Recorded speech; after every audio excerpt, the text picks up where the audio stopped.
ஓம் சாய்ராம், ஜெய் சாய்ராம்.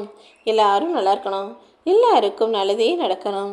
அன்பு குழந்தையே, உன் சாயப்பா நான் உன் வாழ்க்கையில் நல்லது நடக்கணுன்றதுக்காக தான் சுக்கிர திசையை தொடங்கி வச்சுட்டேன். இந்த பதிவை நீ எப்போது கேட்கிறாயோ மறுகணம் நிச்சயமாக உனக்கான நல்லது நடக்கும்.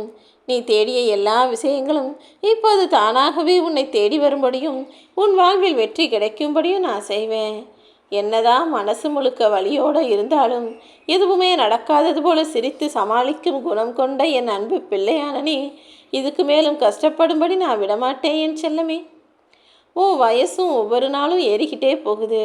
காலமும் நேரமும் விடாமல் உன்னை துரத்துது.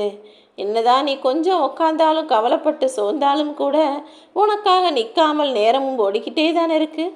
தடுக்க முடியாத நேரமும் உன்னை விட்டு கடந்து போக துடிக்கும் இளமையும் நீ கொஞ்சம் முன்னேறணும் நினச்சாலும் உன் காலை வாரிவிட தயாராக இருக்கும் சமூகமும் சொந்தமும் இத்தனை பேரையும் தாண்டி தான் உன்னுடைய லட்சியத்தை நீ அடைந்தாக வேண்டிய கட்டாயத்தில் இருக்க.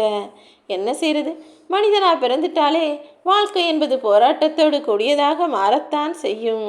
வயது உயர்ந்தாலும் சரி, காலம் ஓடினாலும் சரி, நேரம் நில்லாமல் தடுக்க முடியாமல் இருந்தாலும் சரி, உன் காலை வாரிவிட துடிக்கும் சமூகத்தை தள்ளி விட்டுட்டு நீ முன்னேறிப்போ.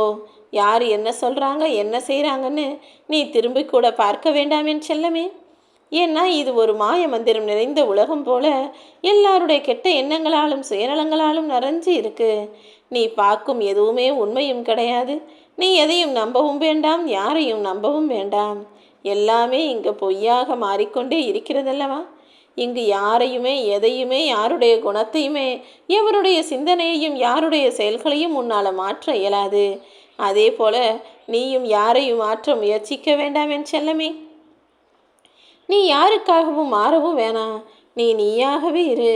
உன் வாழ்க்கை முழுவதும் நீயாக மாறிட்டினா உன் வாழ்க்கையை நீ வாழ்வதற்கு எல்லா வகையிலும் நான் உறுதுணையாக இருப்பேன்.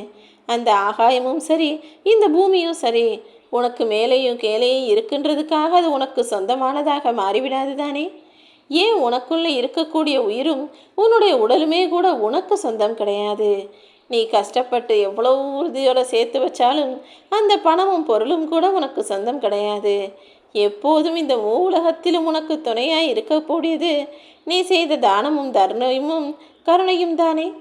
அப்படி தான தர்மம் கருணையும் செய்து நன்மைகளை உனக்கு சேர்த்து வச்சுக்கப்பாரு. அது எப்போதும் எல்லா நாளும் உனக்காக வந்து சாட்சி சொல்லும். உன் வாழ்க்கையிலேயும் நல்லது நடக்க உறுதுணையாக இருக்கும். நீ மனசு சந்தோஷமாக இருக்கும்போது யாருக்காவது அது செய்கிறேன் இது செய்கிறேன்னு வாக்கு கொடுத்துட்டு அதுக்கப்புறம் அவர்கள் நம்பிக்கை அதில் வச்ச பிறகு ஒருபோதும் ஏமாற்றி விடாதே. வாக்குறுதி என்பது மிகவும் வலிமையான வார்த்தை.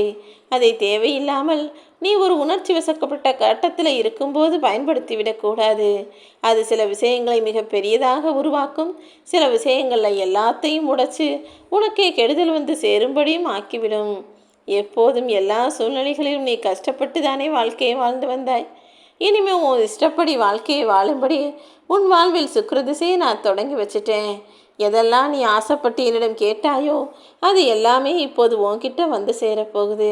நீ தனியாக இருந்தாலும் கூட்டத்தில் இருந்தாலும் எப்போதும் கவனமாக பொறுமையாக இரு. உனக்கு கிடைக்க வேண்டியதும் நீ எதிர்பார்த்ததும் சரியான நேரத்தில் உன்னை வந்து சேரும். இனி ஒவ்வொன்றாக உன் வாழ்வில் நல்லதே நடக்கும்படி உன் சாயப்பா நானும் உனக்கு துணையாக நிற்க போகிறேன். உன்னை சுற்றி உள்ளவர்களை நீ மகிழ்ச்சியாக வச்சிருக்கணும்னு நினச்சினா முதல்ல நீ மகிழ்ச்சியாக இருக்க வேண்டும் அல்லவா. நீயே கஷ்டத்தோடையும் கவலையோடையும் இருக்கும்போது உன்னை சுற்றி இருக்கக்கூடிய உன் குடும்பத்தில் இருக்கக்கூடிய மற்றவர்கள் எப்படி நிம்மதியாக மகிழ்ச்சியாக இருக்க முடியும்? உன்கிட்ட இருக்கிறத தான் மற்றவங்களுக்கு கொடுக்க முடியுமே தவிர உன்னிடம் இல்லாத ஒன்றை நீ யாருக்குமே கொடுக்க முடியாதல்லவா. முதல்ல உன் மனசை மகிழ்ச்சியாக வச்சுக்கோ. உன் மனசை மனநிறைவோட உனக்கு தேவையானதையெல்லாம் முதல்ல செஞ்சுக்கிட்டு அப்புறமா உன் குடும்பத்தில் உள்ளவர்களுக்கு சந்தோஷமாக செய்து கொடு. சந்தோஷமும் மகிழ்ச்சியும் இன்பமும் உன்னிடமும் உன் வீட்டில் உள்ளவர்களிடமும் பரவும்படி நான் நல்லது செய்வேன் என் செல்லமே. நீ படும் கஷ்டமெல்லாம் தீர்ந்து போய் இப்போது உன் வாழ்வில் எல்லாமே உனக்கு இஷ்டமானதாக நடக்கப் போகிறது.